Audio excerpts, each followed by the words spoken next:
ஒரு வேதத்தை வாசிக்கலாம். ஒரு வேதத்துல சங்கீத புஸ்தகம், சங்கீதத்துல 103 சங்கீதம் 2 வசனம்.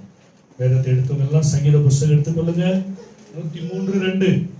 இது எங்கேயோ பார்த்த மாதிரி இருக்குதுல்ல, படிங்க. ஆத்துமாவே இது எங்கேயோ கேட்டுக்கிறீங்க தானே? எங்க முடியும் போது ப்ரேயர் பண்றவங்களுக்கு எல்லாம் தெரியும் இந்த வசனம். ஒரு நாளைக்கு எத்தனை தடவை சொல்றோம்?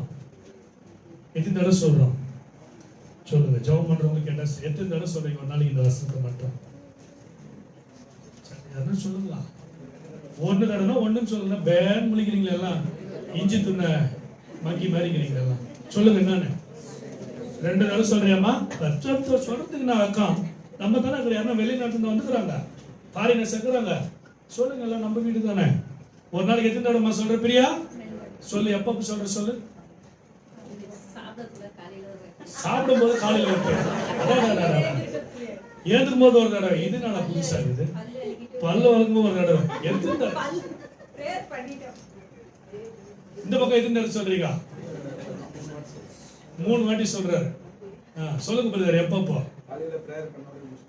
பிரேயர் பண்ணி முடிக்கும் போது சொல்றாரு. அப்புறம் மதியம் ஒரு டைம் மதியம் பிரேயர் பண்றீங்களா? அப்போ ஒரு தடவை. Very good. சாயங்காலம் ஒரு தடவை. லீலாமா 2 டைம். எம்ஜிஆர் மாதிரி சொல்லிட்டாங்க 2 தடவை. எப்ப சொல்றீங்க? பிரேயர் முடிக்கும் போது இந்த வார்த்தை நம்ம சொல்லிதான் முடிக்கணும். அல்லேலூயா. ஞாபகம் இருக்குதா? ஞாபகம் இருக்குதா?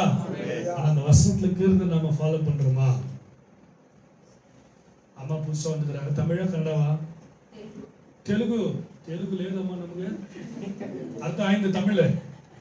கொஞ்சம் கொஞ்சம் அர்த்தம் ஆయిందా? இந்த பாப்பா கூட புதுசா. நீ தெலுங்கா? தமிழ் தானா? Welcome welcome. கர்த்தர் உங்களை ஆசீர்வதிப்பார். God bless you. God bless you. Telugu translate செய்யலேதம்மா. நெக்ஸ்ட் சர்வீஸ்னா கூட கன்னடா சர்வீஸ் இருக்குது. அர்த்தம் ஆகுதா? யார் கொண்டு தமிழ் கொஞ்சம் கொஞ்சம் புரியுமா? சரி சரி. கர்த்தர் உங்களை ஆசீர்வதிப்பார். கவனிங்க. என் ஆத்துமாவே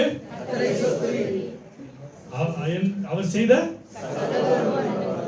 நீங்க முதல்ல இருந்து போனீங்கன்னா 3 சொல்லணும். நான் 2வது வசனத்தை மட்டும் சொல்றேன். அல்லேலூயா. என் ஆத்துமாவே கர்த்தரை ஸ்தோத்திரி, அவர் செய்த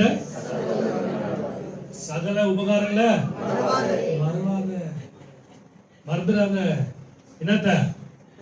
அவர் செய்த சகல உபகாரங்களை மறவாத. நெஞ்சு மேல கை வச்சு தான் ஆத்மாவை பார்த்து சொல்லுங்க.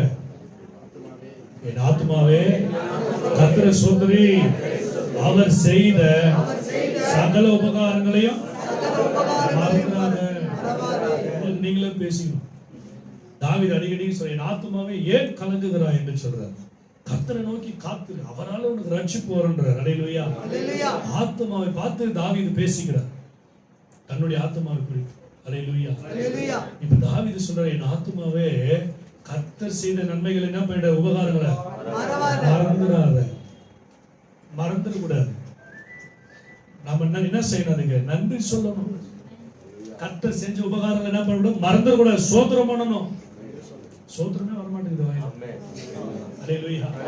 ஸ்தோத்திரம் பண்ணினா உங்க வாழ்க்கை லிஃப்ட்ல போயினே இருக்கிற மாதிரி லைஃப். அல்லேலூயா. வாயை மூடினீங்கன்னா ஆண்டவர் சும்மாவே இருப்பார் உங்க விஷயத்துல. ஆமென். அவர் செஞ்ச நன்மைகளை மறந்துட கூடாது. நம்ம நன்றி இல்லாதவங்களா இருக்க கூடாது. ஆமென். அது கொடுக்கலையே ஆண்டவர், இது கொடுக்கலையே ஆண்டவரே, அது நான் ஜெபிச்சினேன், இதை ஜெபிச்சினேன், ஒண்ணுமே வரலையே, அது கிடைக்கலையே, இது கிடைக்கலையே. நம்ம புலம்பிக் கொண்டுதான் இருப்போமே தவிர கர்த்தர்கிட்ட இருந்து பெற்றுக்கொண்ட நன்மையை நம்ம நன்றி சொன்னோமா? அவர் செஞ்ச சகல உபகாரங்களை மறந்துடுறோம். அவர் செஞ்சதெல்லாம் மறந்துட்டு அது கிடைக்கல, இது கிடைக்கலன்னு புலம்பல் பாடிக்கொண்டிருக்கிறோம். அதுக்குதான் புலம்பல். வெறிய 5 அதிகாரம் தான் பைபிள் இருக்கு. சங்கீதம் 150 இருக்குது. அதுல 1% தான் 5 புலம்பல்.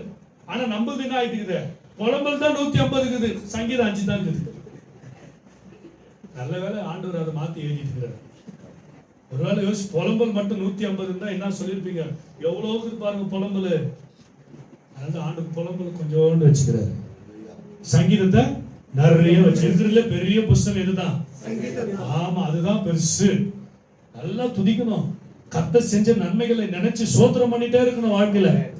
அல்லேலூயா. தேவனுடைய வாயில ஸ்தோத்திரம் பண்ணிட்டே இருக்கணும், துதிச்சிட்டே இருக்கணும். ஆமென். எறும்பு பாருங்க நைட் எல்லாம் தூங்குதாமா, பகல்ல தூங்குதா? எப்ப தூங்குதுன்னே தெரியல. நீ நைட்டு 12 மணிக்கு பாருங்களா எறும்பு ஓடிட்டு இருக்கும், வெடிகாலம் பாருங்களா எறும்பு ஓடிட்டே இருக்கும். இந்த மீன் வீட்டுல வச்சுக்கிறீங்க பாருங்க, தூங்குதா மீன்? ஃபிஷ்ல வச்சுக்கிறீங்களா, ஃபிஷ் டேங்க்ல மீன் வச்சுக்கிறீங்களா? ஏன்னா அதுக்கு பெட்டு கிட்ட போட்டு விடுறீங்களா நைட்ல? எப்பவுமே சுவாசம் பண்ணிட்டே இருக்கு. சுவாசம் இல்லை யாவரும் கர்த்தரை துதிக்கணும். வாயில ஸ்தோத்திரம் இருக்கணும் எப்பவுமே. தாவீது காலத்தில் கர்த்தரை ஸ்தோத்திரி, அவர் துதி எப்போதும் வாயில இருக்கணும். கர்த்தர் செய்த சகல உபகாரங்களை மறந்துடக்கூடாது. நாம அதெல்லாம் மறந்துட்டு இது இல்ல அது இல்ல இது இல்ல. ஏன் தெரியுமா? அதெல்லாம் உங்களுக்கு கிடைக்கல, நீங்க செஞ்சதை மறந்துட்டு இருக்கிறீங்க, அதனாலதான் உங்களுக்கு கிடைக்க மாட்டேங்குது. புரியுதா உங்களுக்கு? உங்க ஜபத்துக்கு ஏன் பதில் வர மாட்டேங்குது? ஆண்டவர் செஞ்ச நன்மைகளை மறந்துடுறோம், நம்ம ஈஸியா மறந்துடுறோம். அதனாலதான் இன்னும் ஆசீர்வாதத்தை கொடுக்க மாட்டேங்குது. எது கொடுக்கணும் இவங்களுக்கு? கொடுத்தா ஒரு நன்றி கூட இல்லையே, ஒரு தேங்க்ஸ் கூட சொல்ல மாட்டேங்கிறாங்க, எல்லாத்தையும் மறந்துடுறாங்களே. அதனால எதுக்கு நான் சொல்லணும் இவங்களுக்கு? எதுக்கு நான் கொடுக்கணும்? ஹல்லேலூயா. எசேக்கியா என்ற ஒரு ராஜா